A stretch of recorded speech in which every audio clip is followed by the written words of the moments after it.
Most PTAC manufacturers recommend monthly and quarterly maintenance on units for maximum efficiency and a long working life. Once a month, you should do the following. Remove the front grille and clean it with a damp cloth. Reinstall the grille. With the unit turned off, remove and inspect the filter. If it is damaged, replace it. Otherwise, clean it with water, a filter cleaner, or a vacuum. Reinstall the filter after it's dry and turn the unit back on. Do the following tasks on a quarterly basis. With the unit turned off, inspect the control panel door and plug. Replace both if needed.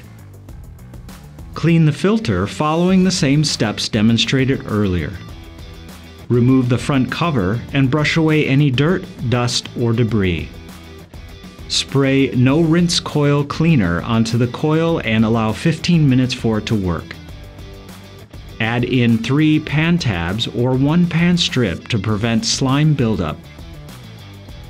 Reinstall the cover and turn the unit back on.